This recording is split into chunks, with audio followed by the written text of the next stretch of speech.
Welcome to Fringe Fanatics with Chad Lee and Chris Sane. And we are back, ladies and gentlemen, episode 161 of Fringe Fanatics. It's been a little bit. The holidays have happened. Happy belated New Year. I am Chris Zane. And I am Chad Lee. 2026 is here, and it's rolling. Have no fear. That's what they say, I think. Yep. But yeah, it's been a little bit. We're not going to go through all the holidays, obviously, but we're here, and we greatly appreciate all of you that have transitioned into this new year with us. 2026 is upon us.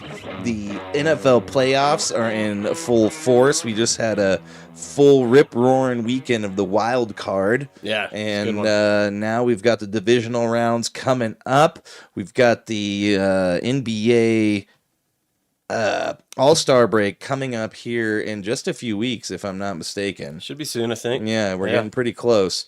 So, things are happening. We are back. It's been a bit. We missed you all. Chad Lee, how in the hell are you doing? I'm pretty shocked, man. New hair. Who dis? Oh, yeah. Let's show the listeners. Let me do this. So I've never known Chris to have this. I gave up on my hair, so it's Look gone. at that, man. It's very shiny over on when did you do it?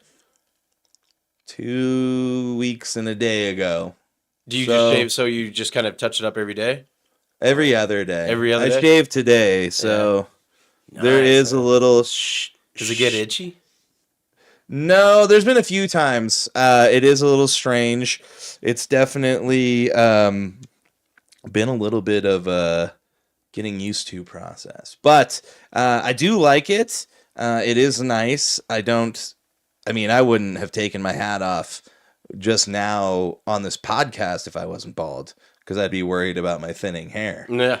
So that's why I wear a hat every week. Yeah, I feel you. That's where I was at, and it just kind of came to a point where the last few months I've been getting closer and closer to it, and then like with the new year and everything, I was just kind of like, you know what?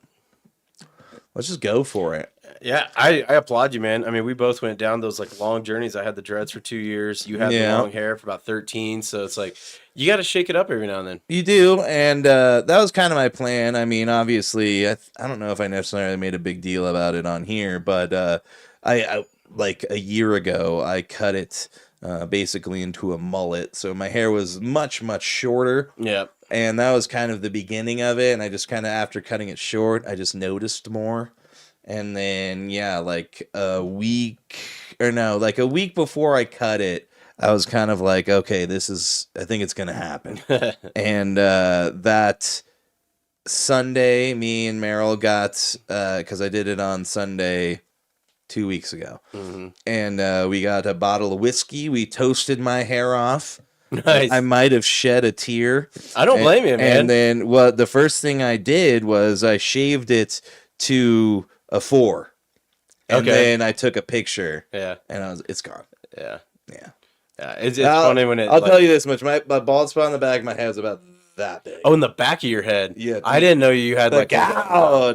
I had a solar panel for a sex machine. But yeah, so I just get that shit over here, man. Dude, what are you talking about? That's a fucking kick. This is a playoff team right here, baby. I don't know why you don't have it on the table, man. You're more than welcome to. I thought about it, but yeah. So I am now a bald man. I've joined the bald bearded club. Hell yeah. I was growing my beard out slightly in anticipation of this. So yeah, I'm bald now. Hats off to you, man. No, I took it. Yeah, no, well, yeah, hats off. Honestly, I can take my hat off now. You want to know what got me? And I'll tell you this. I went to 2 Broncos games back to back. You want to know what I had anxiety about? Not the game. Taking your hat off? For the fucking national anthem, dude. You were worried about that? Yeah. Right? Oh, wow. I was worried about all the people behind me. Yeah, like seeing it. Could you see your bald spot even with all the long hair? Yeah, because like when I did the mullet, it was like basically I had a comb back. Yeah. Well, think about it like this, man. This is what's crazy. Like little peons like us worry about stuff like that. And then you got guys like Jaylen Brown putting spray on stuff on his hair. And LeBron James, that is in denial forever. His hairline's ever evolving. Bazillionaire and can't fix it, so it's like everybody's insecure about it. But. Yeah, no, and that's the thing. Like, I'm not going to go on some rant about, like the trials and tribulations of the bald white man. Yeah. But I didn't realize how much I thought about it. Yeah. And then now that it's gone, I'm like, oh. Dude, I see people with full heads of hair, like really thick, and I'm just like, God, you piece of shit. Cherish it, man. My brother's got a good head of hair. He got it from my mom's side. I've seen pictures of your brother. He's got good hair. Yeah, curly hair. Oh, yeah. The brother closest to me in age, Jeremy, he's got a good head of hair, but the twins, they're probably, if I would have let it go, I'd probably be about where they are now. Yeah. But now that I've shaved my head, they're like, oh, I think I might shave my head too. And I'm like, you fucking can't let me have it on my own. Yeah. Our high school football coach, man, had the quintessential cul-de-sac, shiny bald head up there. And we had this tradition before we played our rival game against Parsons every year. We would all go and get crazy haircuts or like bleach it or something like that. And there would always be one guy that it would like somebody would kind of make where like the seniors would make him do the Hartman cut, and he would cut it in the cul-de-sac. Yeah, the cul-de-sac. Yeah, it was pretty cool. Yeah, I mean, thankfully when I was like 19 or so, I did shave my head once. Because I was like, this is probably, I might have been a little older than that. I might have been 21. But I was like, I think this is going to be, like, if I'm going to do it, I think this is the one time I could do it and have a decent hairline. Yeah. And I shaved it to like a 1. And then it was just like, all right, well, I think I see where I'm going. Yeah. And at least I don't have a crazy weird shaped head. Yeah. So I have that going for me. Some people got like some eggs and stuff. So you're good to go, man. Yeah, no, it's not too bad. Could be worse, but yeah. Hell yeah, dude. So I'm bald now. New chapter, 2026. Here we come. How have you been? I've been good. We finished the Pluribus show. We haven't started that yet. Yeah, I've heard it's really good though. Yeah, it was really good. She just won the Golden Globe for actress in a show or whatever, and I was pleasantly surprised with it. Like I said, it's probably one of the most original premises I've ever seen. And I saw Brett Weinstein do an interview, and he was talking about it, and he said that like the alien in it is basically kind of like a metaphor for AI, and I think that's a really good way to take on it because. If AI took over, that's pretty much what it would do. Probably. I mean, it would definitely. We've given it enough information. It probably knows more than plenty about us. Yes, you know exactly. I mean? Yeah, really good show. That is really good. Yeah, when we got Caviticus over the winter break, if you will, and we definitely got caught up on some stuff. We watched all of Welcome to Derry. We've got the last episode of Stranger Things. Oh, sweet. So, and I'm like, that's a lot to like the very last 2-hour episode. Yeah, believing in the hype of the secret final episode coming out. I did hear about that. There's like some like Reddit community that it was coming on the 9th, and that there was going to be nothing happened. Because I no spoilers here, but I think I know what happens. Obviously, someone has to go to get rid of everybody or to get rid of the problem. And we're left on the cliffhanger of what happened to said somebody. Yeah, pretty much. And I've gathered that, and and I kind of figured that all along. But it's. I guess I'm kind of glad it's over. I'm sad it is, and I'll use this as a platform to really just kind of say I think it's maybe the best love letter. Because hate it or love it, there's a lot, some of those episodes in that final season 5, people really, split. But the thing of it is it is the best love letter to the 80s era that I've ever seen. There is constant Easter eggs in references to not just sci-fi, but to music, to action movies like Rambo, like with Nancy just having like the curly haired mullet, just like Sylvester Stallone, sitting there shooting, man. Yeah. I mean, you name it. In every scene, there's a love letter kind of motion to like this, and then there's it still tying into this like over encompassing kind of narrative, and I've never really seen anything kind of quite do it like that. And yeah, I was present, and for the fact that like they basically got inspired from the Montauk Project, and this isn't too much of a spoiler. In the last episode, Hopper mentions the Montauk he mentions the town of Montauk, and I was like, finally, they fucking did it, because it's all based on the conspiracy of the Montauk Project. See, I don't even know if I really know much about the Montauk Project. You have to Google that, man. I'm going to have to Googleize it. I'm going to have to get on there and Googleize it. Yep. Well, that's pretty cool. Did you watch anything else cool or anything other highlights while we were gone? Well, we were gone for a while, so we watched quite a bit, but give me some of the, like I said, highlights. I'm just trying to think of it because on the spot, I liked the Tom Segura spot. Tom Segura. We did watch that. It was good. I thought that was really great. Teacher. Call me teacher. I love the Dave Chappelle one. I thought that was. I haven't watched that one. Yeah, it's knocking it out of the park. I feel like there was another one. Here's another one actually that I really was really unexpected. Marcelo Hernandez. He's the guy from fucking SNL. Is it SNL? Wasn't he on Happy Gilmore 2? Wasn't he like the caddy's friend? I don't remember that. What was the name of his? Well, Bad Bunny was the caddy. Yeah, but what was the name of the special? Marcelo, what was his name? Hernandez, I think. Marcelo Hernandez. It was hilarious, dude. We were just cracking up. And growing up, like, because he's Cuban, and he, just kind of really touches on growing up in a Latino household. It really hit home. He talks about like your parents hitting you and stuff. Yeah. I was like, oh yeah, dude.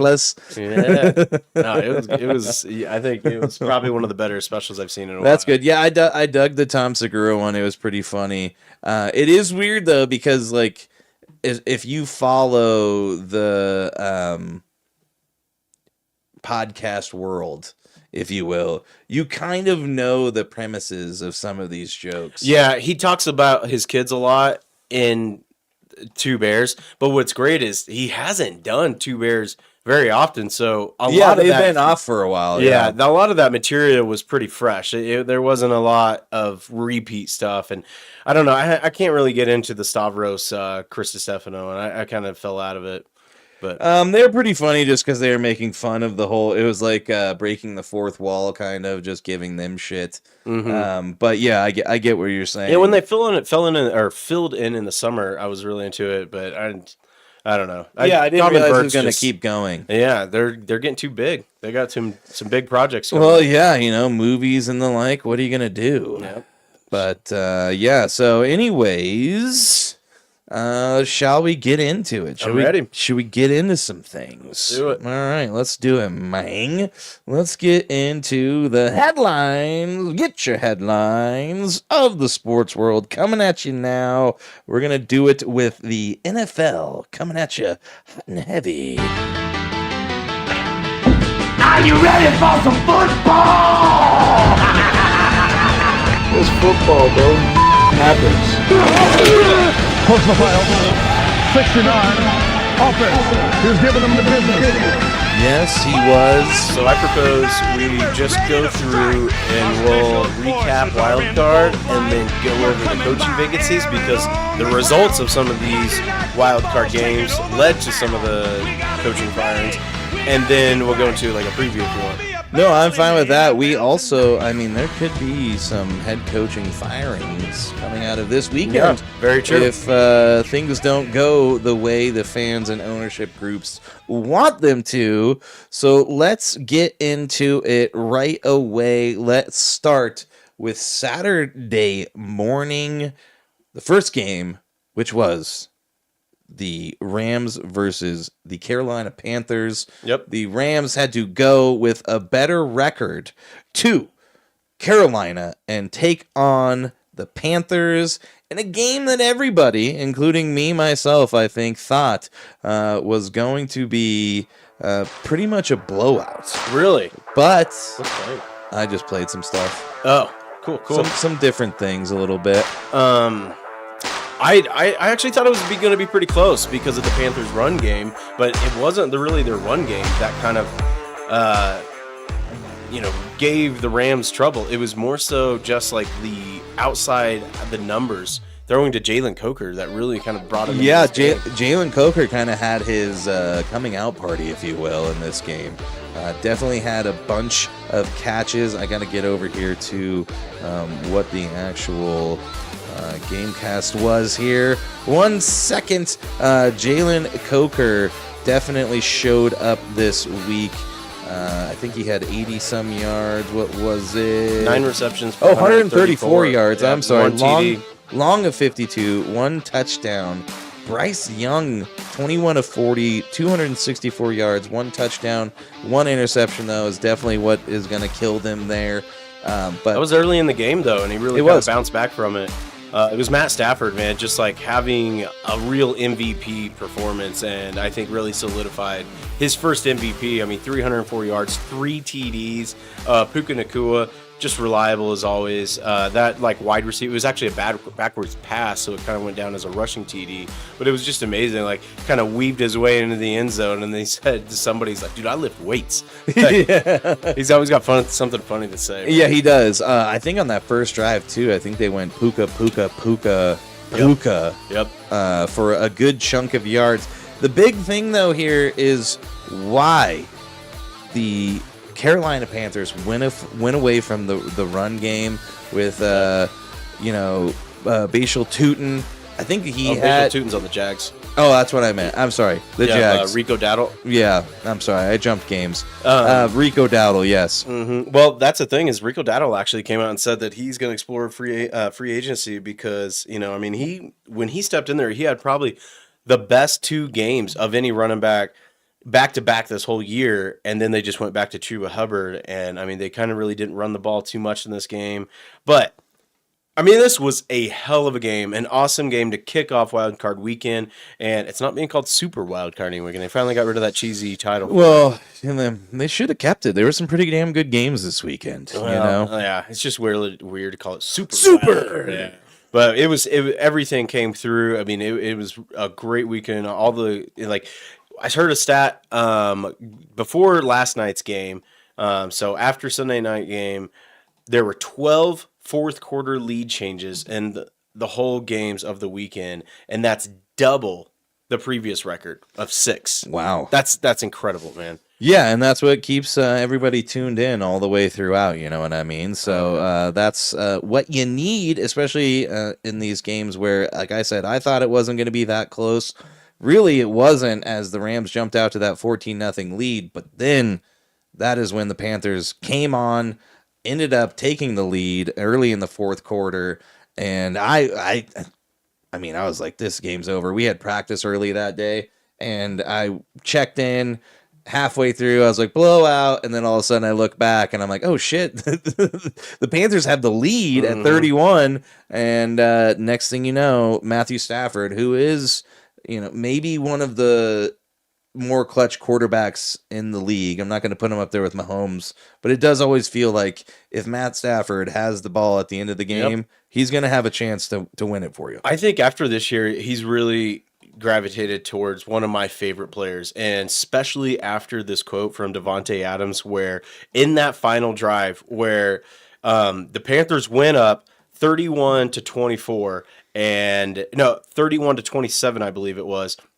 And they had to have a touchdown. And there's like less than 2 minutes, I think, in the game. And they go down there. And in that huddle before that drive starts, Matt Stafford goes into the huddle and says, let's go snatch these guys' hearts out. Yeah. And Davante Adams says, he was like, man, I just smiled. He was like, that was like some of the most gangster shit I've ever heard. And Matt Stafford, I mean, dude, we all know him from the Lions. I mean, he put up mad numbers there, but never really won anything. Now he's already come and won a Super Bowl in the Rams. He's a gray beard, out there with literally a gray beard. Well, that's what you need, dude. Throwing no-look passes, and, I mean, he's got a hell of a squad leading his team. And then, you see these videos of him just, like, giving his, 3 or 4 daughters. Like, he does have a gaggle of kids. Yes. They're all daughters. He's a girl dad. That's what I'm trying to say. But certified girl dad. So he's a cool guy. He's really becoming one of my favorite players. And just like, because that's the thing is like, I can't, stand Collinsworth and Romo and all these guys ogling over Mahomes all the time when he had an off year when it's like, Stafford is the guy that coined the no-look pass pretty much. Like, Yeah. you need to say, oh, that was a Stafford-type play. That's Yeah, what needs to happen. it is getting up there now where it's like we're kind of foregoing that he was kind of the purveyor, if you will. He really was. Like, he does a lot of that. So. But yeah, at 37 years old, the LA Rams 411 total yards to Carolina's 333. And they just kind of outperformed them. And the offensive side of things, as both of the defenses kind of allowed things to get a little out of hand. I think to tie a bow on this, I really believe the Panthers have a lot to look forward to, and they can really build off this. I mean, the way the NFC South finished, in a sense, that division is a joke. But you look at where the Bucs are right now; they cleaned house, except for Todd Bowles.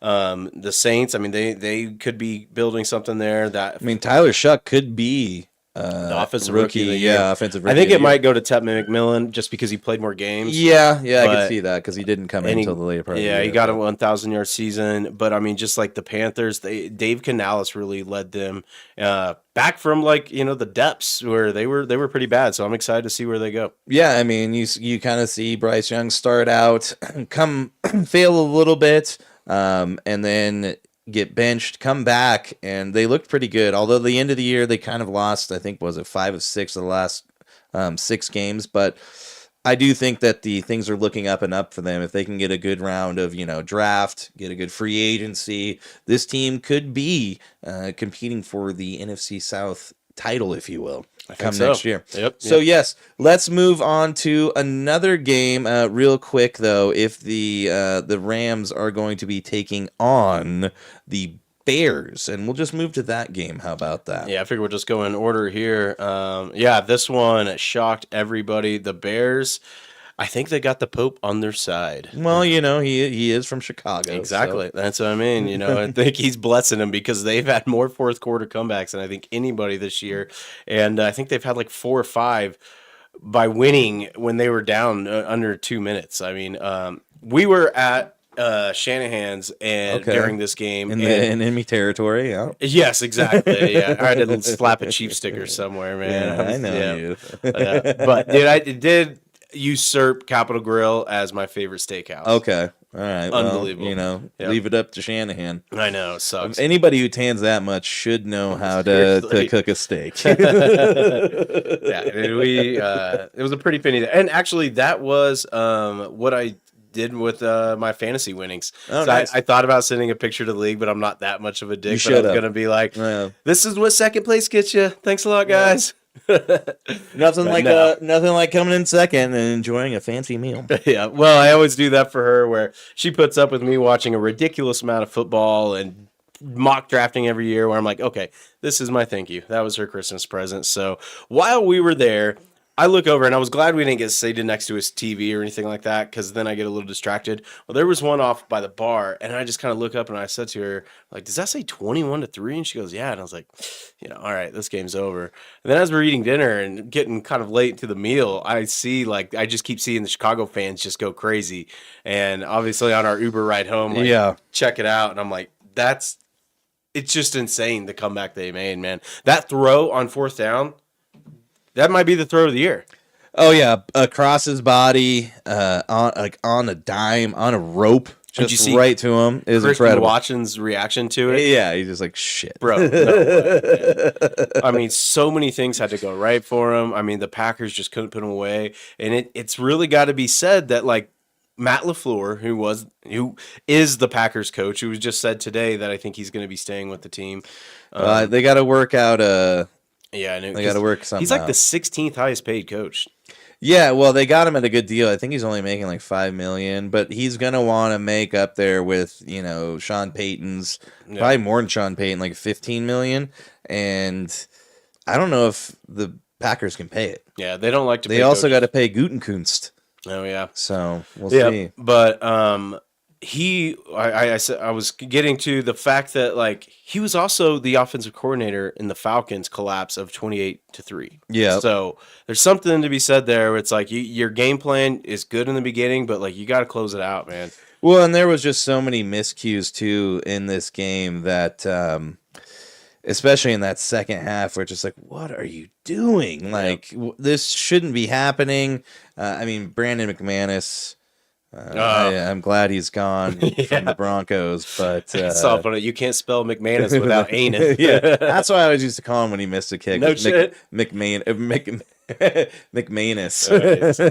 That's just so crazy, you know. Like I feel like we in the past, like maybe 6 or 7 years ago, we used to see kickers really, you know, just be automatic. But man, there's been so many that, you know, even Cam Little, the huge leg there, missed a big one. And that's what I was saying. I was talking to a couple of people I was watching that game with, and I was like, we are to the point where Cam Little may effectively change the kicking rule, because you basically only have to get a first down and you're in field goal range. Yeah. So it's getting to the point where these kickers are like, they're getting very finite in the amount of game they can actually participate in.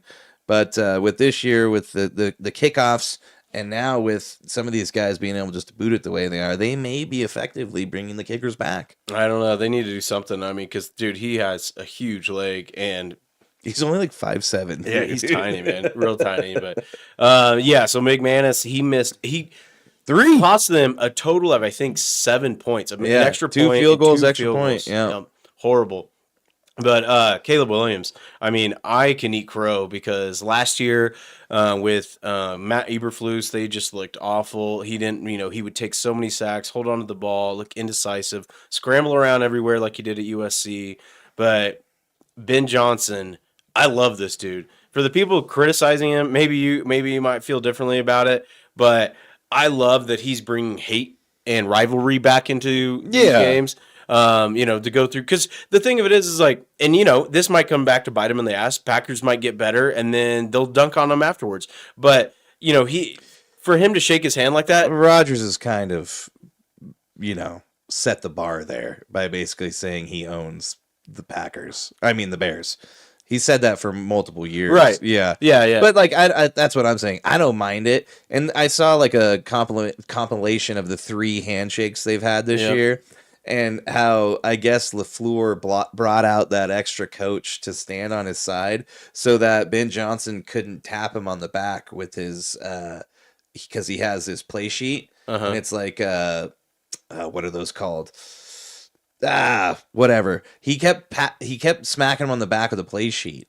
But then this time LaFleur comes out with a guy on his right side to stop Ben Johnson from smacking him. Yeah. And it's just like, dude, that's like, first of all, if you're going that deep into it, like I need to bring somebody out so you don't smack me with their play sheet, you're in their heads anyways. And you won.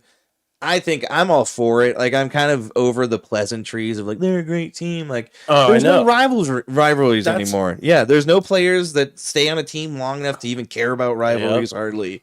And it's let's get a little rivalry back. That's why I loved what he said in the locker room. I mean, it was fuck the Packers. I fucking hate those guys. I mean, we will never see the religious Andy Reid ever do something holy like good for them. They played a good game. But these young coaches, they're different, man. I don't mind it. Like I said, I think it's a good thing. It needs to come back. It's just kind of like we said, when the Raiders are good, it does make things better because they're our rivals.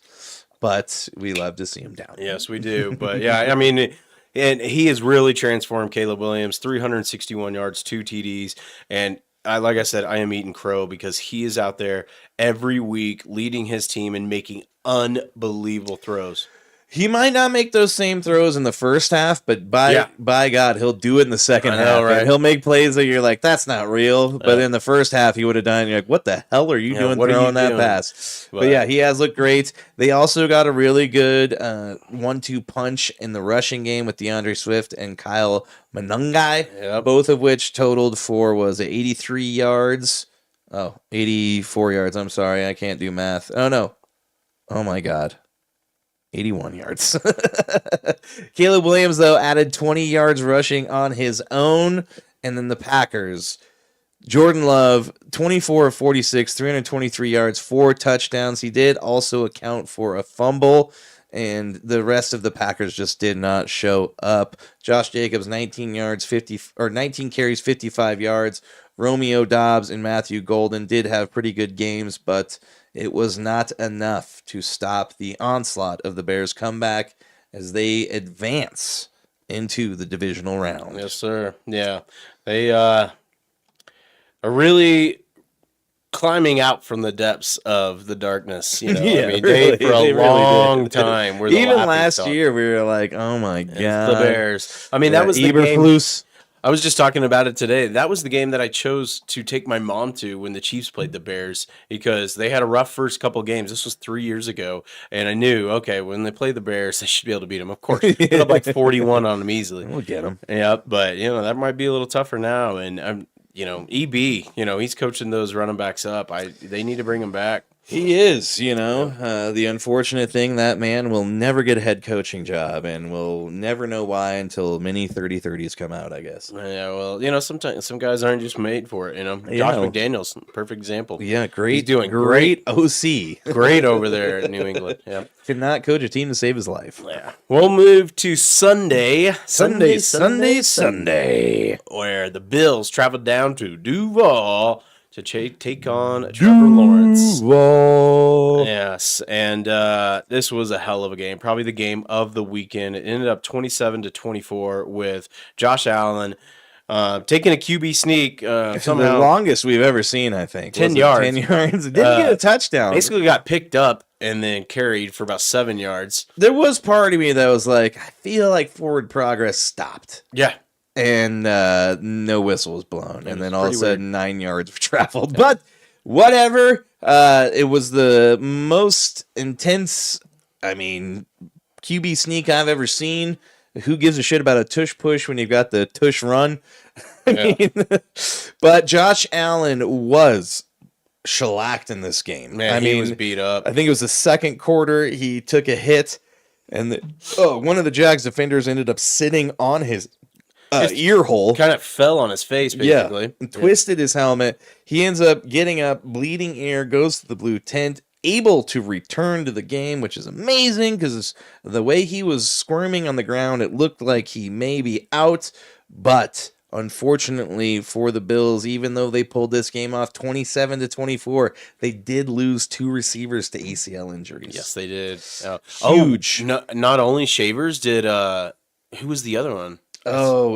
Shit. Because I know all they have now is Shakir, Coleman, and Cooks. I know Shavers was the one that tore. That's it. So who's the other one? Oh man, I checked it earlier. I didn't know because I know what you're talking. Man, I can't think of his name, but I didn't know that he tore his ACL too. Yeah. God. Okay, hold on. Yeah.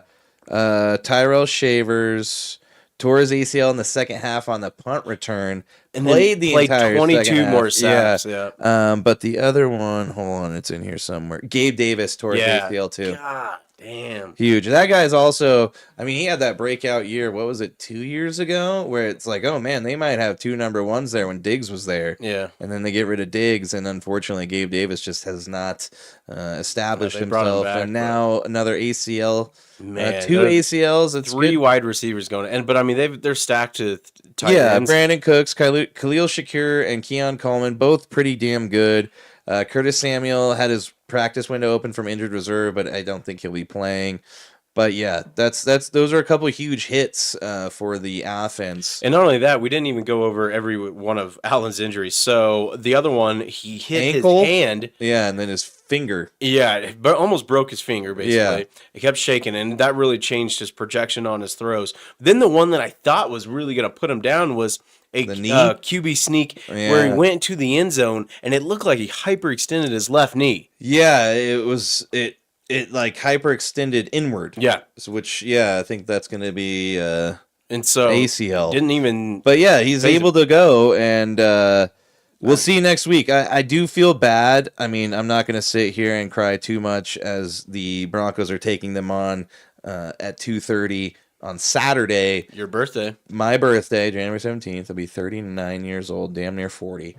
But I do feel bad for a team that has to, after a game like that, go on a short week. Yeah. to The same somebody with the- who's been hanging out. The same with the 49ers. Dude. Oh yeah, I well, mean, the like, 49ers. Dude, that's Well, ridiculous. that's where we should man. go next. I mean, we don't really have to get into the Indians That is the so next much. game, actually. But Well, let's get into we'll it. just.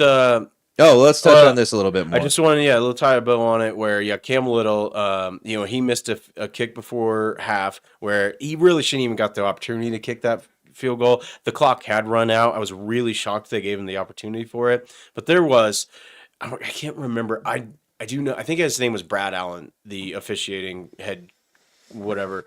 Oh, the Horrible game. It was a pretty shitty game. I mean, the pass interference and stuff that was called, really wasn't pleased with anything like that. But Cam Little, I mean, you think about it, those 3 points, that's what they lost by. That makes all the difference in the world. The Jags defense was really good, and they just couldn't stop Josh Allen from going down the field in that last 2 minutes. Yeah, and this was what I was talking about earlier when I jumped games. But had the Jaguars just stuck with the run game, man. Bashal Tootin on that one run, I think he had 44 yards on 3 carries. He finished the gashing game them, averaging 12 yards a carry. And then after that, I think he had 1 carry in the second half. Makes no sense, dude. Run the ball. Liam Cohen. I mean, I'm glad you learned how to say Duval properly, but learn how to run the ball properly, man. I just don't get, that's why I got so much respect for Kyle Shanahan. I mean, dude, he will run C-Mac until C-Mac is dead. Yeah. And I think C-Mac's like, I don't care, dude. I'm going to be the greatest ever anyways. It's just greatest all-purpose running back ever. I don't give a shit. But it's just insane. Like, he will run it over and over again, even if he's only getting 2 or 3 yards. And Andy Reid will never do it.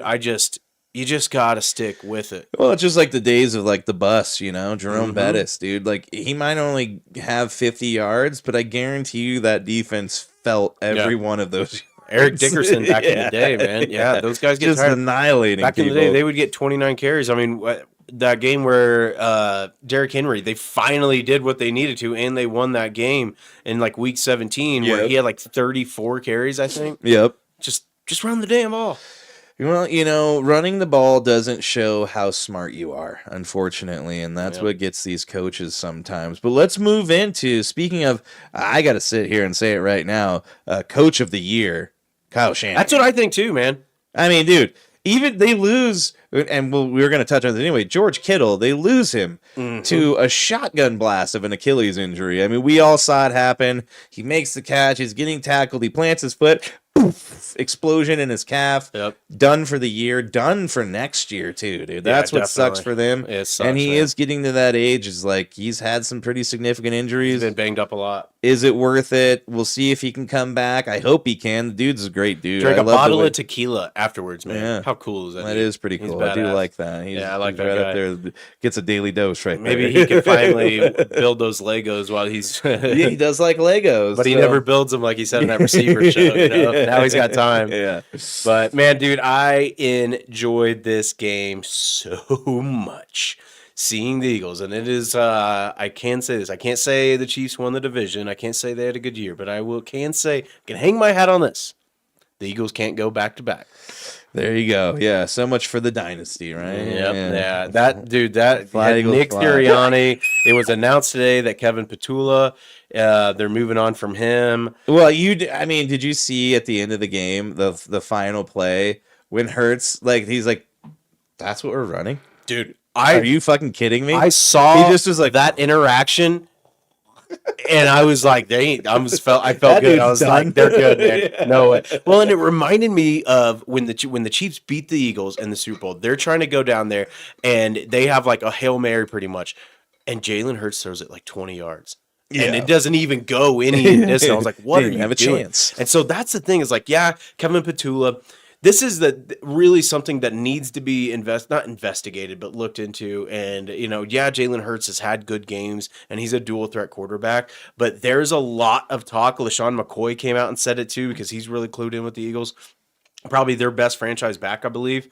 And, aside from Saquon's season last year, but there's a lot of inside information that offenses has to really dumb down the offense for Jalen Hurts. No motions, and you see, it's a very basic looking offense. You can't get no basic than the tush push. We saw Sirianni. I know he was yelling at AJ Brown to get off the field, but we saw the vitriol in that. Like, it was very in your face. And then it wasn't just get off the field. Then it was A.J. Brown on the bench standing up saying shit to him, too. Yeah. And it's just like that, and that's been all year, man. And that's the thing is, like, I knew they weren't going to repeat when in like week 6, AJ Brown's like, "What are we doing? Nobody knows what we're doing." They never found an identity. So around that time, AJ Brown's begging for the ball, making all these social media posts, and then so Petula shifts it to where they keep trying to throw him the ball. Then they lose 3 games in a row. Yeah, and then so they shift to trying to run the ball again, and they've never really they couldn't figure things out. And then in this game, it wasn't quite on Hurts or Petula. There was key drops by Devontae Smith and A.J. Brown. I thought they might come back in that, but A.J. Brown drops a key third down pass. He had multiple drops, and that's the thing, dude. If you're making all the catches and you're doing everything, then say what you're gonna say, exactly. dude. But you can't have 3 drops like that and cry on the sidelines, especially after getting paid. Yeah. Let's not forget that. The dude got paid. Yeah. And he's taking out on his teammates. And there's significant issues there. I don't know if getting rid of Petula is going to answer all of their questions or problems, but they need to do something because for that team to fall off the way they did and have the problems they did, either it's head coaching or it's coordinating. I don't know which, but they had the players to do it already once. So, yeah. And I mean, let's really touch back on the 49ers where, I mean, here in this year, I think you could almost give Coach of the Year to like 3 or 4 different coaches. Mike Vrabel, that's insane. The Jags, that's the biggest turnaround any team's ever had in NFL history, going from 4-13 to 13-4.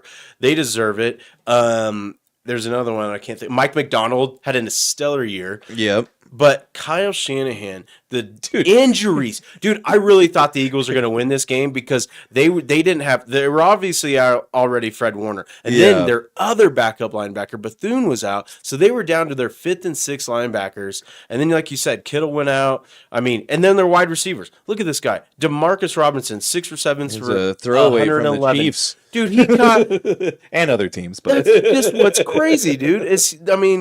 He was catching Mahomes' 50th touchdown pass in 2018. I mean, he really hasn't had any shine since then. And then he had a huge game in this one. I mean, of course, and Purdy, dude, he was doing everything he could to throw away the game in the beginning. Yeah, he wasn't looking good. Horrible mistakes. But, I mean, the way Kyle Shanahan can scheme up and lead a team, I am beyond impressed with it, man. Well, and that's the thing, too. Let's not forget that Purdy went down for significant time this year. Yep. Mac Jones comes in. Doesn't miss a beat. And it looks the same. I mean, Kyle Shanahan, and I mean, I'm a little biased because he comes from the Shanahan tree, which started here in Denver. Good steakhouse. And a great steakhouse, according to Chad. Go check it out.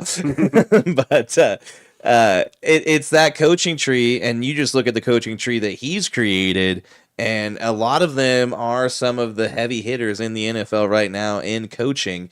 And to see what he's been able to do with this team that has been rampant with terrible injuries, season-ending injuries. Nick Bosa. Yeah, all of them. All over the place. I'd be interested to look. They've got to be up there, worst teams with injuries. Yeah, I think there's a good stat you could type in that's like most snaps missed due to injuries. Let's see. I think snaps missed due to injuries. Oh, Murray's playing tonight. Yeah, and he hits a 3. Having his best 3-point season this year. He's been sick. They've got the... I thought it was his ankle. They had something going around. They got the whatever was going on. There's a flu and the COVID hitting again. So most snaps missed due to injuries in NFL. Let's see here. Well, they've lost the most due to injury this season, which we know. Yeah. But damn, there's nobody in New Orleans. And Jalen Pickett just hit a 3. Yep. But yeah, I mean, the amount of total points missed, if you will, which is their arbitrary grade defined. I don't know what that means. I'm not going to even talk about that because I can't explain it. But yeah, I mean, you just look at it. The fact that they are still continuing to win with all of the injuries is crazy. To lose George Kittle like that would be a reason to just, everybody be like, screw it. Yep. But they didn't, and they're going to continue on. So yeah, hats off to them. As What? I was going to say what you were going to say, how they will be playing Seattle for the third time. Yeah, Seattle for the third time at home. They've been waiting, and I'm interested to see how this one's going to be because the Seahawks defense, all thanks due to us giving them our picks for for Russell Wilson. I did have to think, like, for two teams to have a trade like that, where we take your quarterback and it goes that badly, and for like you to get rid of your franchise quarterback in 2 years for both teams to win their divisions and then win the first place in their divisions is crazy in terms of a turnaround. Yeah, they've done a hell of a job. I'm really impressed with Mike McDonald, especially with that defense. And yeah, it's Sam Darnold too, man. I mean, the guy just that game. Week 18 to win the division. Yeah. I mean, I couldn't believe it because the 49ers had a chance to become the 1 seed, which is insane. Yeah. And yeah, the way Seattle, like when they just played that game, I mean, it's just JSN was on my fantasy team this year, so I really gravitated, any kind of time that happens, I grow a little fond of someone like that. Yeah. That kind of wins me some money. And exactly, you got to. I forgot. I saw something a while back that was like everybody forgets JSN had a game. It was his last year at Ohio State. In a college football Didn't he have like 200 and some yards? 347, dude. Not 200. Yeah. 347. Like That's like passing yards numbers, dude. He is so good. And I've actually started playing with the Seahawks in Madden just because after I finished the season with the Chiefs, I'm like, all right, I need to change it up and play a different team. I picked the Seahawks. Dude, it's so fun, man. Yeah. It's their defense is insane. Sammy D, dude's out there just laying it down. Sam Darnold. He's making other people see it down. Yeah, he is. After Yep. to go from that, which like when he said that, we're like, dude, he's done. Yeah. Done. Belichick I've never cooked him. heard a quarterback say that. And then he went to the Carolina and then the 49ers, where that really helped him, I know. think. And let's not forget, Carolina at one point had him and Baker Mayfield. Yep. Dave Canales has really turned them around. He really has. Yep. But let's finish this out and quickly preview the divisional round. Well, we've got two more to go. Sunday night, the Patriots versus the Los Angeles Chargers. So you ever see like a movie or anything like that where they show basically like a public execution? It's rough. Like hanging. It's like the Passion of the Christ or something. It's not so much, maybe not like medieval, but more biblical, where it's like a stoning. That's what I think I watched out here, man. Because, I mean, I saw a post on Twitter that was like... He was seeing ghosts, dude. There was a lot of time... I know that their offensive mistakes, line is bad. And, like, people are showing, like, the PFF grades that they were showing throughout the year. And they're all, like, the bottom. They're, like, below the starters of 32. They're, like, 41. Yep. I get that.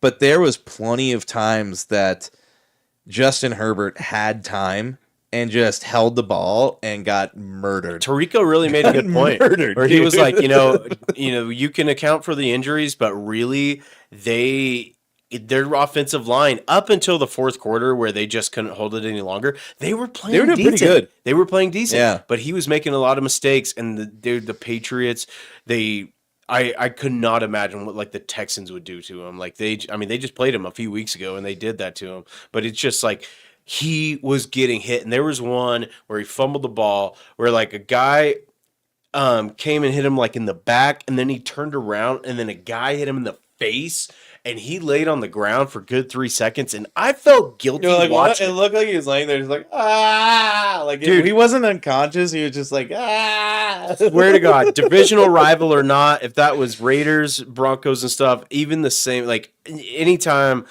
I like to see a divisional rival suffer, but man, that was, I felt bad. I was like, I don't like watching this, man. Like, get this guy some help. Help him. Oh, so help him.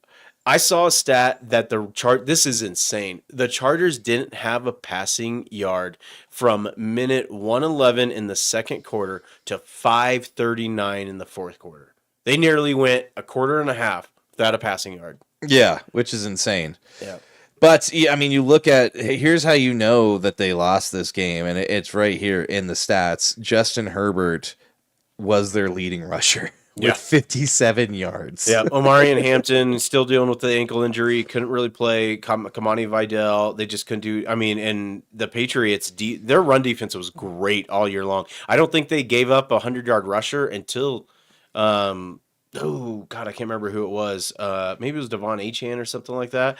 But yeah, no, it was not 100-yarders. I don't think they let him get over 50 until like week 8 or 9. But I mean, Ramondre Stevenson was explosive. Trevion, what's it? Henderson? How do you say his first name? Trevion. Yeah. He had a hell of a game. I mean, and then Drake May, he led them in rushing with 10 carries for 66 yards. I mean, the guy, dude, Boston. Have you seen how Boston has gotten around Drake May, dude?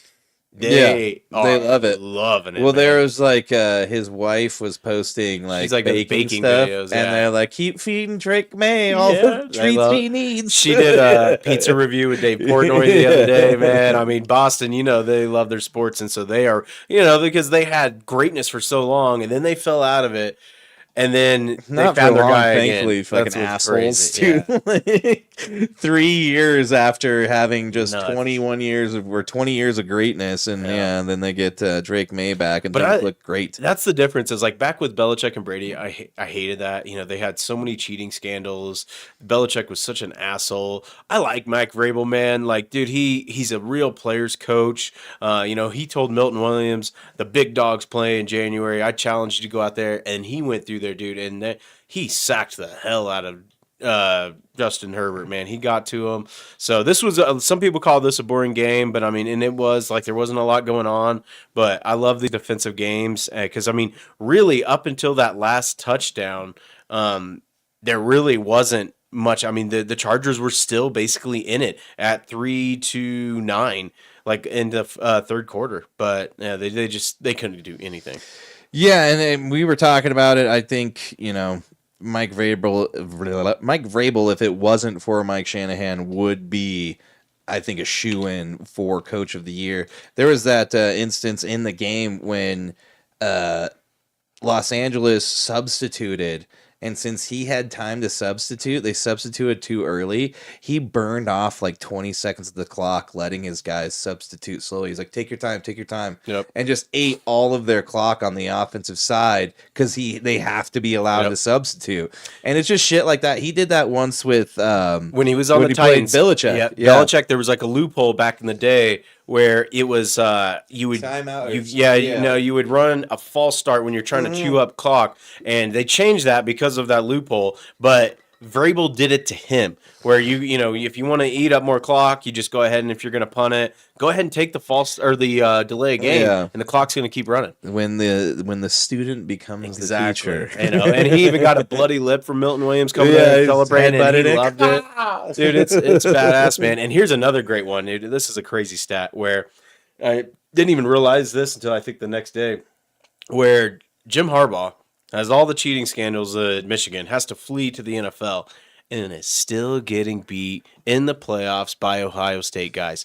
Last year to C.J. Stroud, even when they had a lead, or actually, no, they didn't play very good that game either. And then they got blown out in that game. Yeah, and then this year by Mike Vrabel, who's a famous Ohio State guy. Yeah, crazy. No, he can't get past him. Nope, little rascal. But, yeah, I mean, Justin Herbert, dude. I mean, for all the guy, he might be the most hyped up quarterback who's not won a playoff game. Yeah, he hasn't done much. I mean, it's now turning similar as Trevor Lawrence, although Trevor Lawrence is kind of turning it around a little bit. It's kind of that similar thing. Like when they came out, they're supposed to be like lockstep in the new Manning, new era. Andrew Luck, Tom Brady.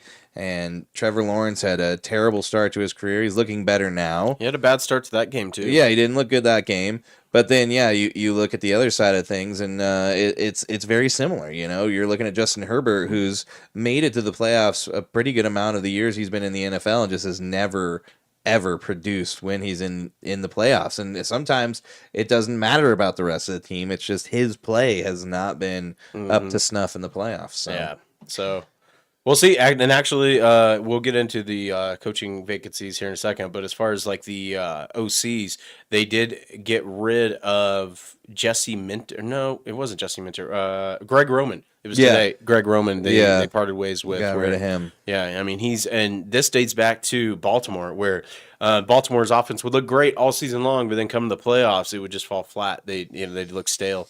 Yes, indeed. Well, let's get to the Monday night game, the blowout. Yeah.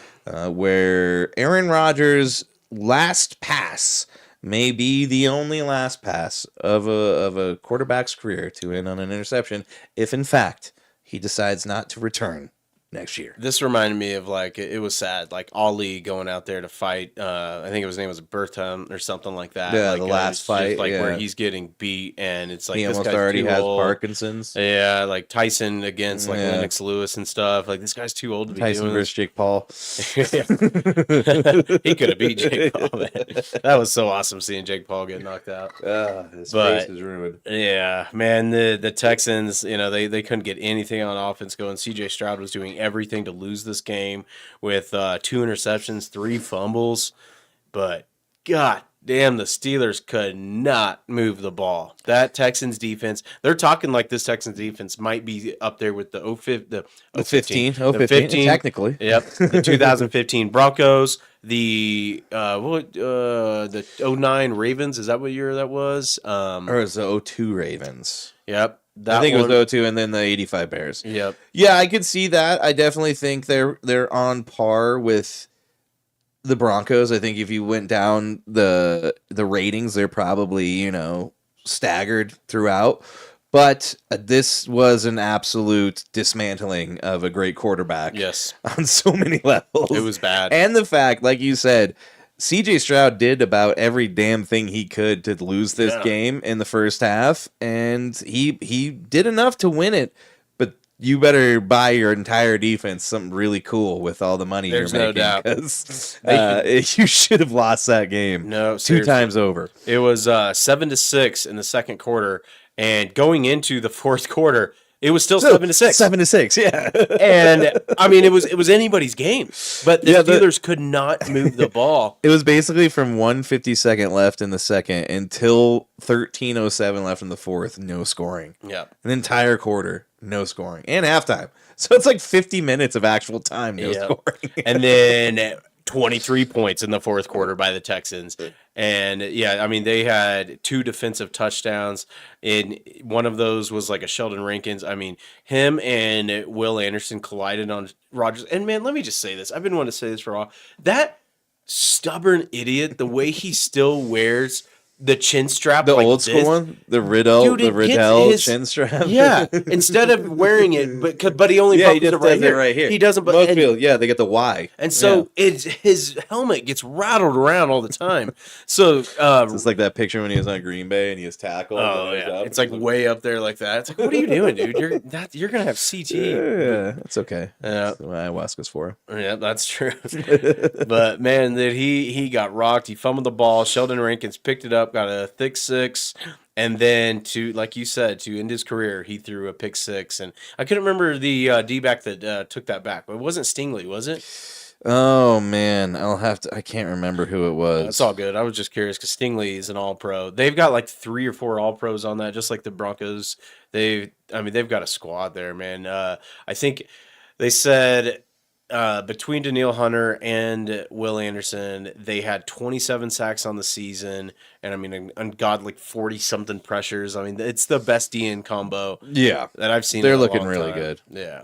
And then big shout out to Willie Marks. Woody Marks. I'm sorry, not Willie. Woody Marks, 112 yards for 19 carries and a touchdown. CJ Stroud, although, like we said, he did a lot to try and basically blow that game.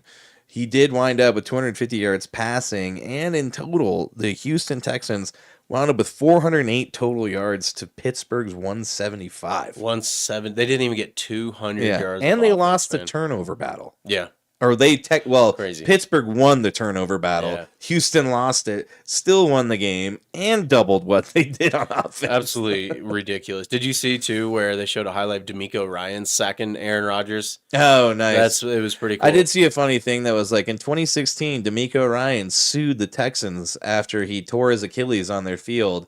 In 2022, he was hired by them, and now he's the winningest coach in history for the Houston Texans. Oh, wow. I didn't know that happened with him. That's crazy. Yeah, because I guess before they went to turf, they used to grow the field out in like squares. Yeah. And then they would forklift it in and set it in place. Oh, my God. That's so... And it was all like uneven and shit. Yeah. But he technically didn't win it, but they settled out of court. Yeah. And they paid him a good amount of money. And Well, now they're paying him a good amount of money again. So yeah. he's winning twice. Well, that's like this field, the Heinz Field. I mean, DK Metcalf, and Nico Collins, he got a concussion. Yeah, I was going to say he got carted off. Yeah, he didn't. And It looked serious. Dude's gotten some pretty significant injuries over the years. Yeah, and that Heinz Field, dude, it's horrible grass. Like, they were slipping all over the place. That and Lambeau Field, which are the most historic, pretty much fields, that and Soldier Field, which they're going to possibly moving. Just fix it. Figure it out. I mean, it was tough watching this game. game. You can make all this money, man. Why Just can't you fix figure it it out? Yeah. I mean, especially when the World Cup's coming, they're think- like, "Oh, we'll do anything." yeah, I know. And, not to homerize it up, but you look at what the Walton Penner Group did. I think they changed the field in Empower Field 3 times this year. Yeah, And well, like a it's half a easy to million do a when you're pop. paying all your workers that low. Well, so. we make billions. Yeah, And what that's can you do? why. What are you going to do?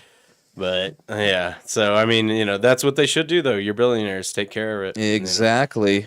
But yeah, so let's get into the divisional round preview, and we'll start on Saturday, 2:30 p.m. The number 1 seed Broncos take on the number 6 seed Bills. Denver is now favored 1.5. That was not the case 2 days ago. It's flipped back. It's and forth. flipped. The Yep. Bills were 1.5 favorites. It's probably going to do that all week. Yep. This should be a much better battle than last year when the Broncos got smoked. What was it, 31-7, I think? I'm pretty sure that's what it was. I could be wrong. Oh yeah, Yeah, but they had that one. It was like the first play of the game or something like that. They had that big long touchdown, and then that was nothing it. after that. Yeah. Yeah. We'll see what happens. I do think this is going to be much more of a aligned matchup in terms of the powers of the two teams. The Broncos got a much better defense. The Bills don't have a good defense, have a better offense, better quarterback, which a lot of people say that gives you a couple legs up just right then and there. But we'll see, as right now, like I said, the spread is at 1.5. The over-under is at 46.5, and right now the money line is on the Broncos at -112. Yeah. So should be a good one. Yeah, so matchup predictor, according to ESPN, Broncos are going to win by 51.3%. We shall see.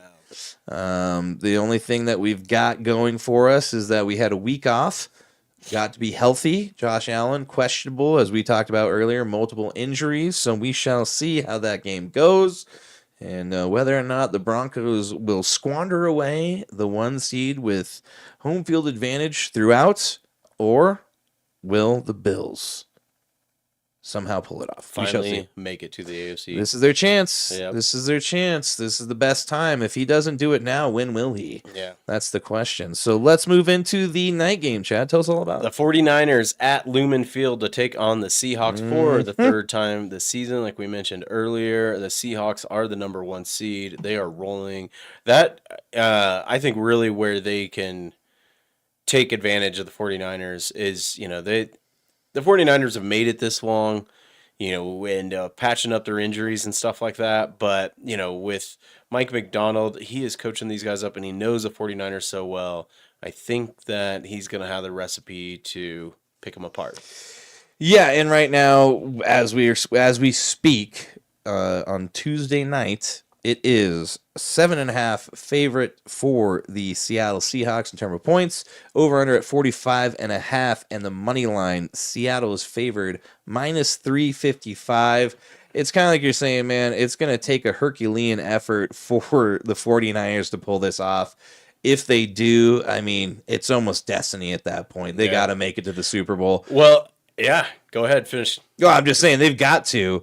But if they don't, it's totally like, wow, man, you guys did all you could, and we're pat on the back and smack on the butt on the way out. You know what I mean? Well, I was gonna say, and if they are able to make it to the Super Bowl, it will be a storybook ending because that's where the Super Bowl's played in their home stadium, and so they'll have home field advantage. I don't think that's happened yet. Yes. Has it? Yeah. So it's happened the first time against the Chiefs when the Bucks got to have home field advantage at Tampa, and then it happened just not long after that when the Rams had home field advantage when they beat the Bengals. Yeah, that's true. And then in the college football playoff, Miami is going to be getting that.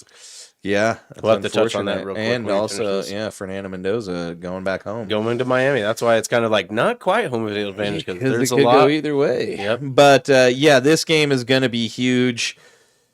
I think it's going to be low scoring. It's going to be a knockdown drag out. But I think both games on Saturday are going to be pretty entertaining. And let's at least hope that. I don't want there to be any blowouts in the divisional round. There shouldn't be anyway. So let's hope for that. I'm sure you wouldn't be too upset if there was a blowout in the Broncos-Bills game. But I don't think that's going to happen. Dude, that's what sucks is I wish both teams. I hated that they got paired up against each other.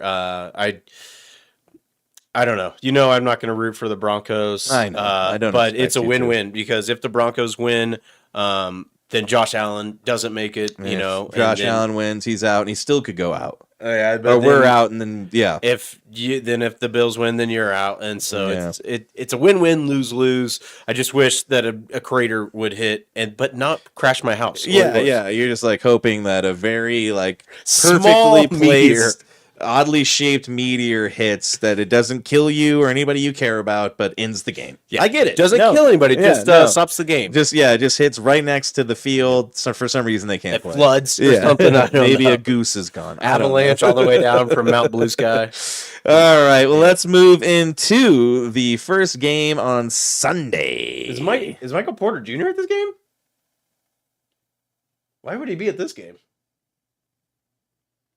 That's crazy. Dude, I don't know what he does. You heard it. I don't want to get digress too far. You heard he might be a trade candidate for the Golden State Warriors. Oh wow, that would suck. He's playing pretty good this year. That would suck. If he left Warriors, and went there though, and then we had to deal with him all the time, that would suck. But yes, let's get into the Houston Texans at the New England Patriots. This one is at 1 a.m. on Sunday. 1 a.m. 1 p.m. Sorry, I'm in F1 still. Yep. 1 p.m. on Sunday, the Houston Texans at the New England Patriots. This is the what are the seeds? I'm sorry, I just skipped it.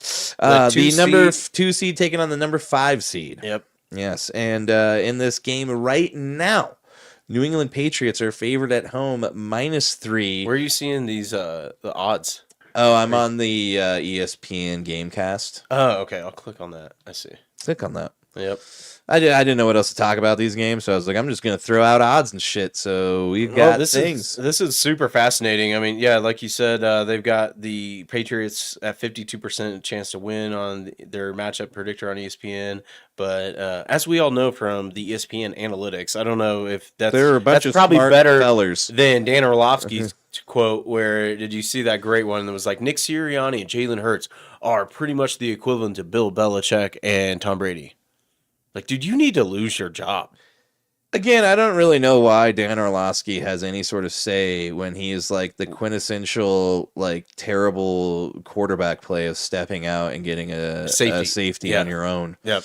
So, like, and then I don't really get why perennial third string, second string quarterback is somehow then you see the Freudian slip that Stephen A had today. No, I missed it. No, what did he do? Talking about Christian Kirk, and he was like, "Oh, Charlie Kirk had 8 receptions." God damn, dude, these ESPN guys are a joke. Man. So Charlie only had 1, unfortunately. Yikes. Anyways, over under on this game 40.5. New England favored -170. You look at the season leaders. Drake May's got 4,394 passing yards. CJ Stroud 3,041. Kind of evenly matched there. The running backs also kind of straight across. Leading wide receivers, Nico Collins and Diggs, which is funny. Both Diggs was there at one time. Diggs is now, Cardi B, whatever he's doing, that dude's on some whole other shit, but still 1,000 yards this year. Yep. Give it up for him. But Nico Collins is questionable in this game. That could be huge, but the defense is the kicker here. It's kind of strength on strength. Defense on offense, offense on defense. So I'm interested to see this one. I think this one is also going to be a low-scoring game. I think I think a 40 and a half, I think we'll be lucky to get there. I think one key factor to look into this is I really think Nico Collins might have to miss this game, but Christian Gonzalez is also dealing with a concussion, and that's who would be guarding Nico Collins, so that might cancel it out. But I mean, I just really think it's going to... I mean, we saw with the Chargers, they were able to get some pressure on Drake May. He made some really stupid mistakes in that one as well with some fumbles. So I think the Texans, with their defense, will win this game. Because I was going to mention this earlier when we were recapping that game. The Texans' defense is almost like their offense, pretty much. Yeah. They put up 14 points in this game. I think they go in there and win this game. But you can run the ball on the Texans defense a little bit.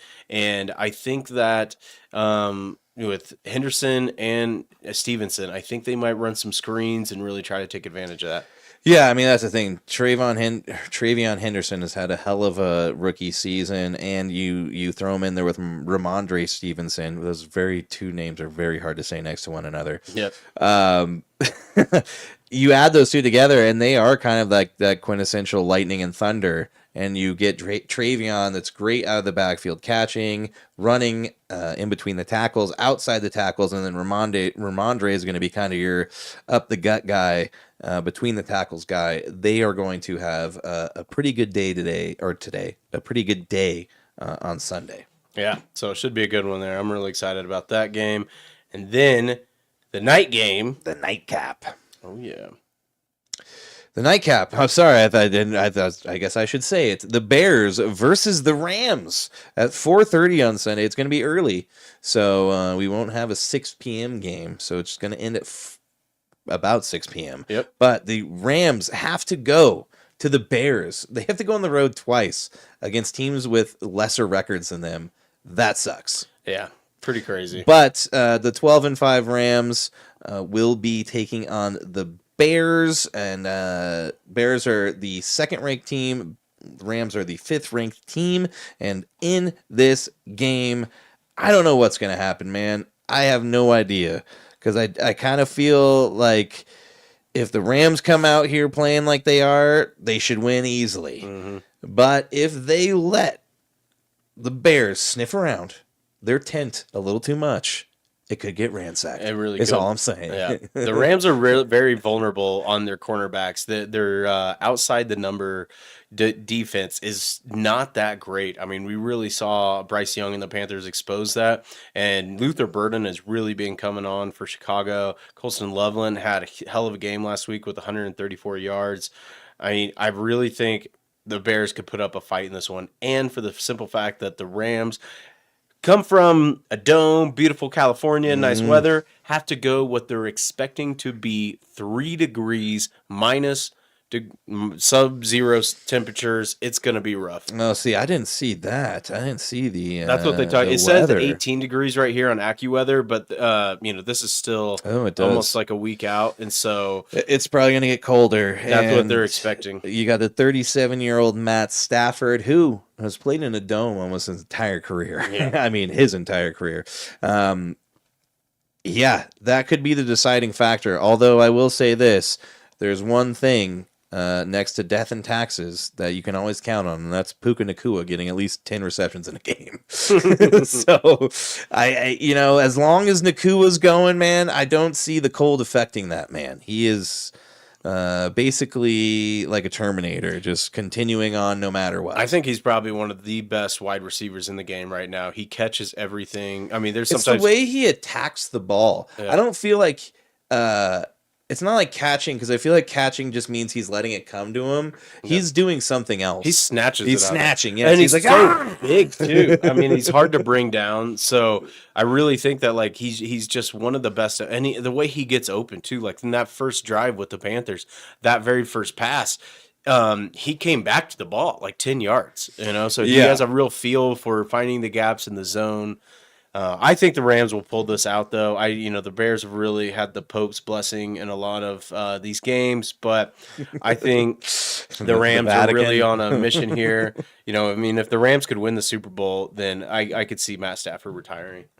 Well, I don't know why he'd come back. You've already had his wife on podcast, basically like airing his dirty laundry about injuries and what he plans on doing and things like that. So she might talk a little too much, but I would definitely see him retiring if they made it all the way to the promised land this year. So, but I think we are getting close to time anyways. Let's just hit NFL head coaching vacancies.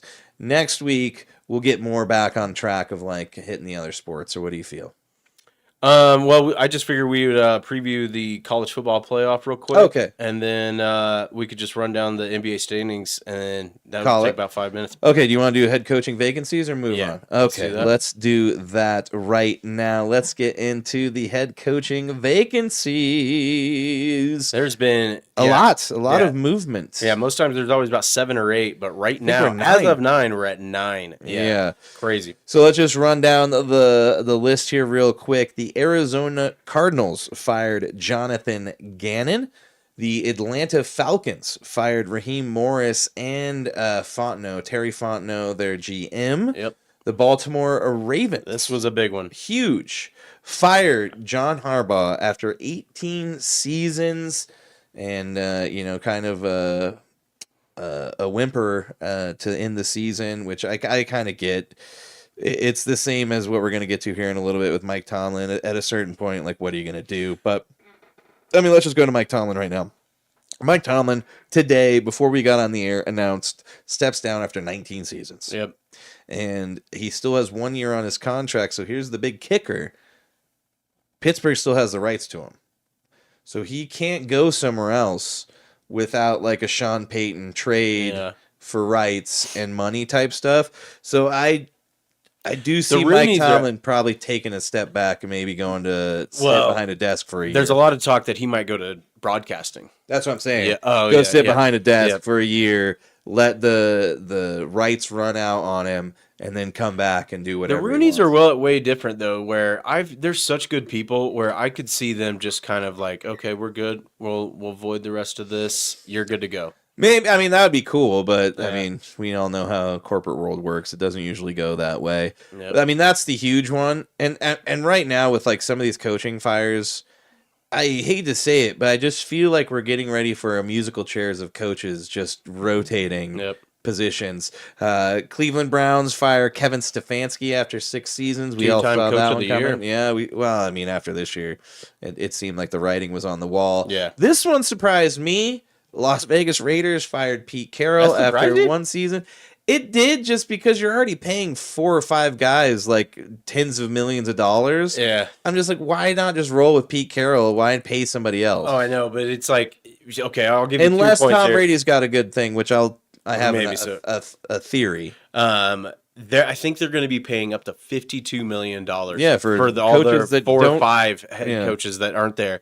And then here's the second one is where like there's a lot of nepotism that comes with Pete Carroll, where his son, who was the offensive line coach, didn't know what the fuck he was doing. I heard that, yeah. Geno Smith was getting sacked like crazy, to where Ashton Genty and Geno Smith would meet with the O-line. Yeah, I did hear this. Away from the coaches to try to scheme up how to block, because he didn't know what he was doing.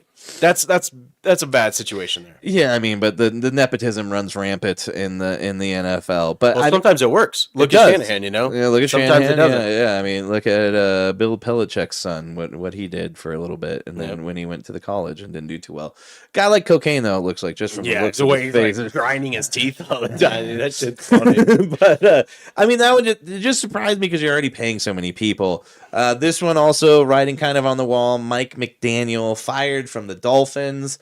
I think he's probably going to go get an OC job somewhere and continue making pretty good money. I think so too. I think in the Lions. Yeah, possibly. I don't see him getting another head coaching job for another cycle or so. Yep. We already know the Giants fired Brian Dable. That was in November, and then in October, Brian Callahan got fired as well. That was early. That was really early. But I think obviously with what we kind of discussed with Mike Tomlin, I don't see him being in this round of coaching selections. I think he's going to go be an analyst for a year. Yeah. It just seems to be the best thing to do.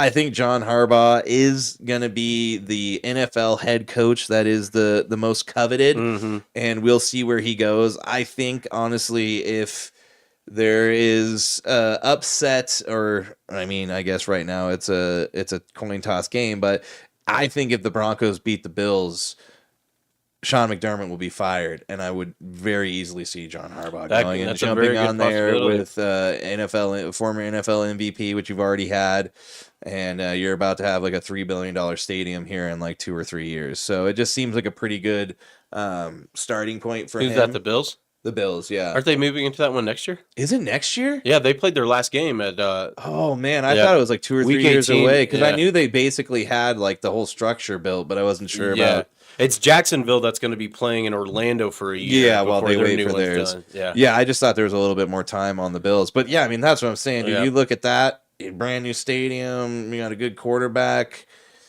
It's going to be pretty tough. good building block. Yeah, but we'll see. If McDermott, they get all the way to the Super Bowl, that could change everything. Yeah. So. And then Stephen Ross, the owner of the Dolphins, he's a big Michigan guy, and there's a lot of rumors that he got rid of Mike McDaniel. Because Mike McDaniel kind of really turned their season around a little bit.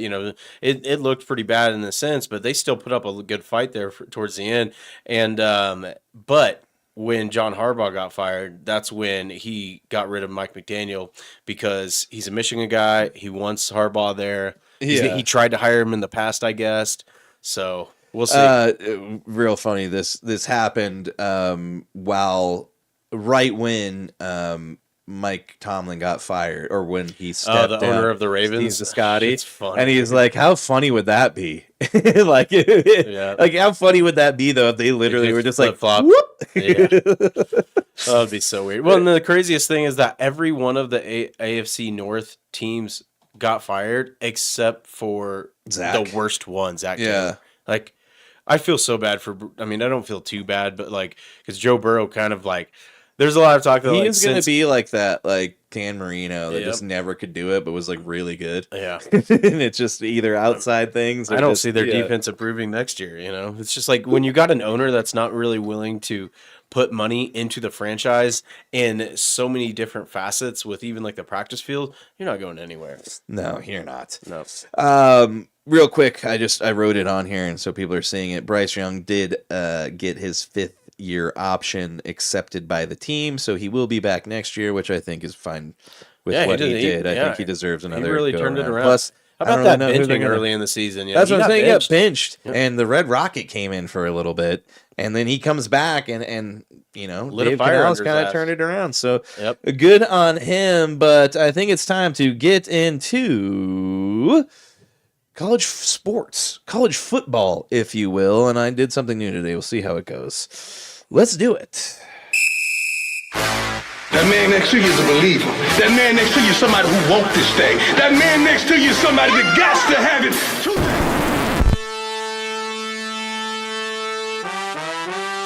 Yeah, it's pretty simple. I win. Google me.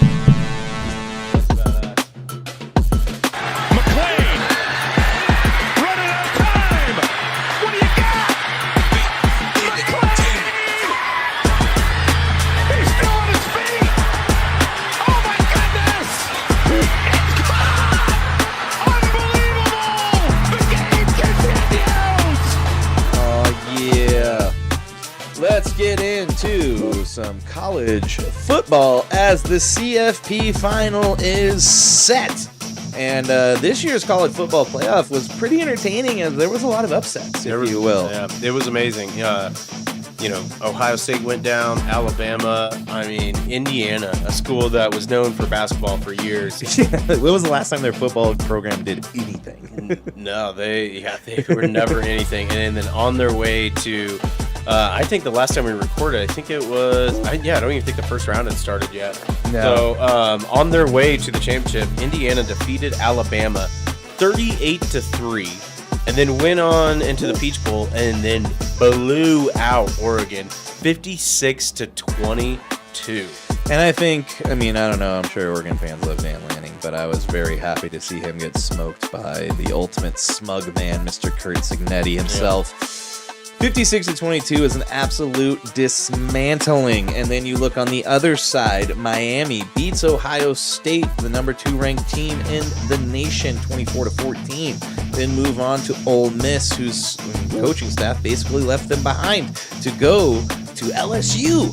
But Miami smokes them 31-27. And now we are set for the college football playoff. Miami Gardens, Florida, Indiana. It will be next Monday at 5:30 Mountain Standard Time. Number 1 Indiana taking on Miami. This is pretty wild. Yes, it is very wild as Indiana is favored 8.5 points ahead of Miami. But this should be a good game. Miami's defense, pretty tough. Yeah, there's been a lot of talk with the Chiefs having the 9th pick that like, oh, let's go get Jeremiah Love. And as much as I would like that, you can get good running backs in the 2nd round. I want Bain. From he's got a cool last name. It's like Braun Bain. He's a DN for Miami. He's the 2nd ranked defensive end for Miami. That's right. He's like the 2nd because the dude from Texas Tech is like the highest rated one. I would like to get him. I mean, he's been tearing it up for him. That defense, man. Yeah, it'll be interesting to see because I think 8.5. I think it's gonna be closer than 8.5. I think it's gonna be a pretty good game, but I don't know. Fernando Mendoza is on a little bit of this is kind of destiny, if you will. Yeah. He got a chance to go to Miami before going to Indiana, turned it down, probably because a little bit of that had something to do with it. Needless to say, goes to Indiana and is on a tear, wins the Heisman Trophy, and gets to return home to Miami to play the team he would have loved to have gotten an offer from to begin with. Yep. But turned them down in the transfer portal, and now he has a chance to upset them and become the number 1 overall pick I'm gonna in the give NFL draft. Yeah, a stat that just like absolutely blew my mind when I saw it on Twitter a couple days ago. That Indiana has dropped a total of 6 passes from Mendoza this whole season. That's crazy. The whole season. Either he's got really good wide receivers, or he's just that on. I think it's both. I think Signetti is a guy that's so scary. These guys are afraid to fail. And, I mean, I don't think it's so much that. I think he's so good at coaching these guys up. When I watched that game, I've watched a lot of Indiana this year. I told you that there was one time I had Mendoza as the daily dog because they came back and beat Penn State. I think the Penn State game. Yeah, I mean, that's pretty much what everybody said won him the Heisman was that Penn State game. That catch, that touchdown throw at the end.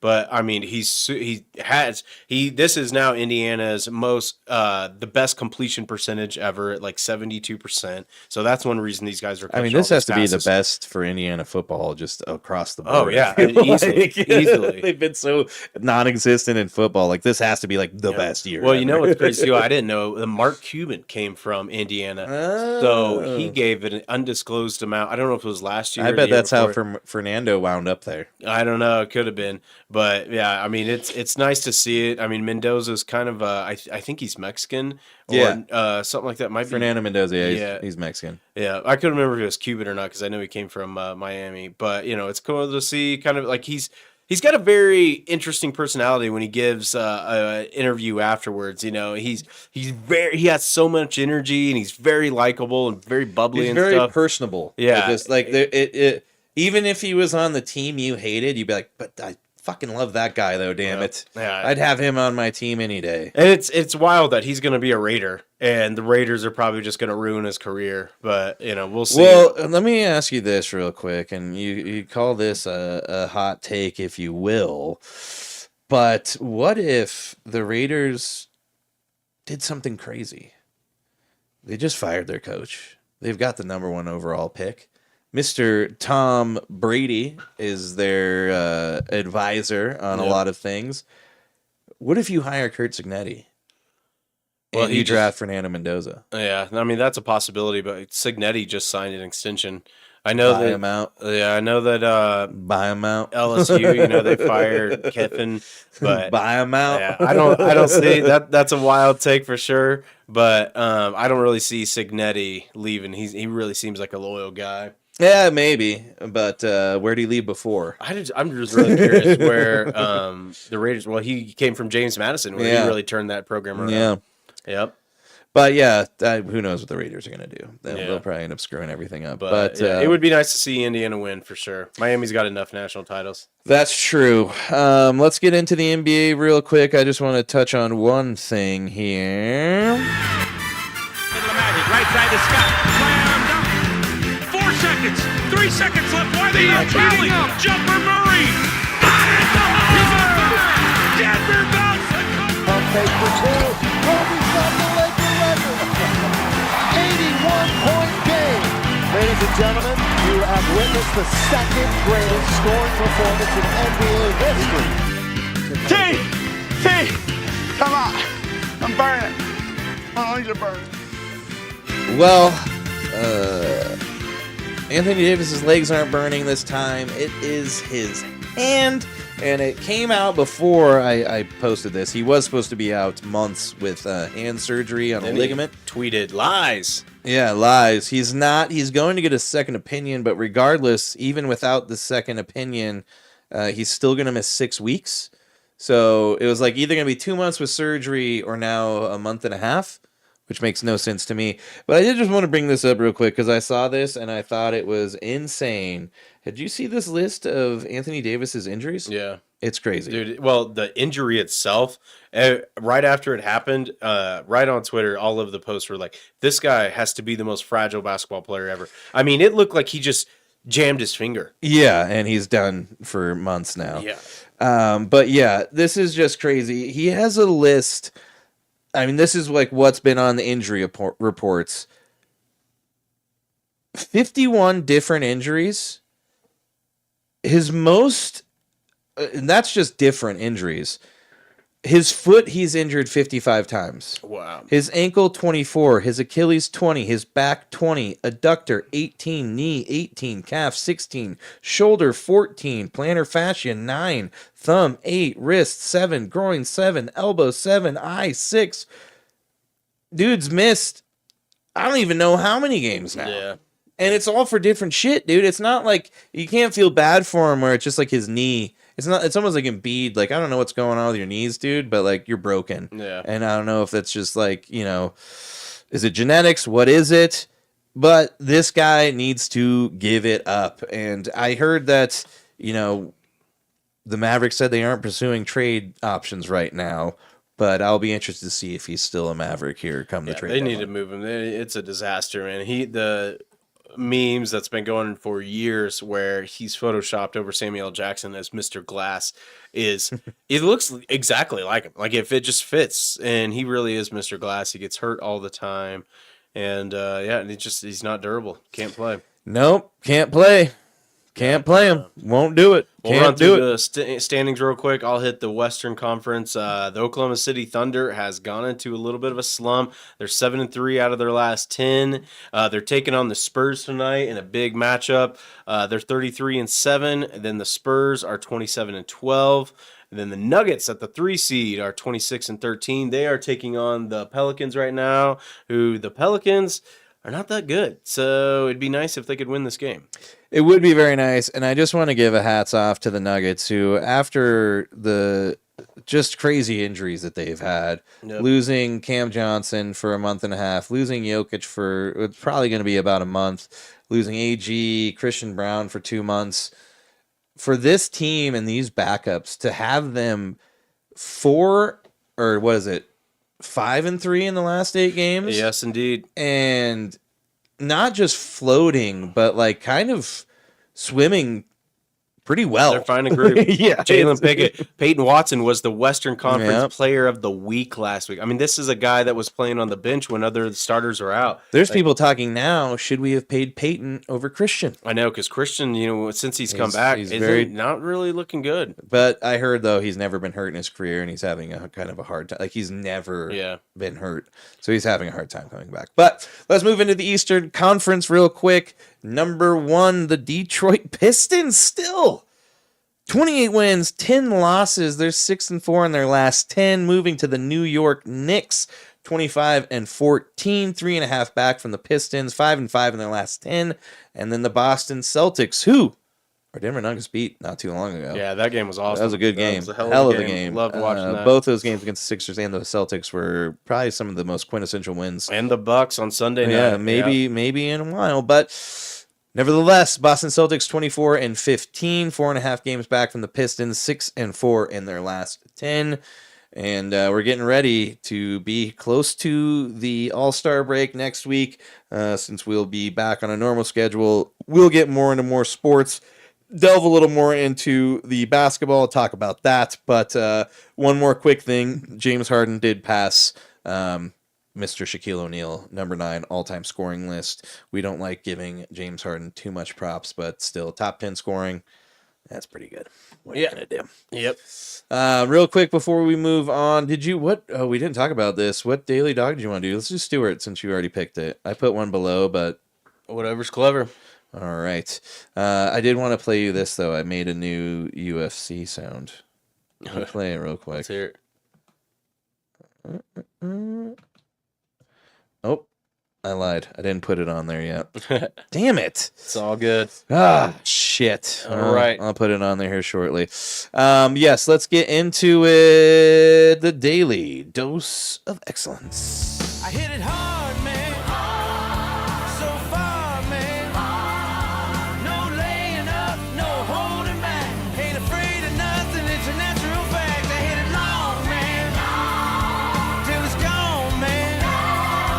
Keep taking chances, living large. I hit it hard. Well, we've reached the end of this episode. Rip-roaring, playoff-fueled, NFL-only, pretty much, podcast from Fringe Fanatics, and we are at that point when the man, the myth, the legend himself, Mr. John Daly, grips it, rips it, and hits it hard. Chad, who are we focusing on this week for the Daily Dose of Excellence? That is Mr. Stuart Duncan, no relation to my girlfriend.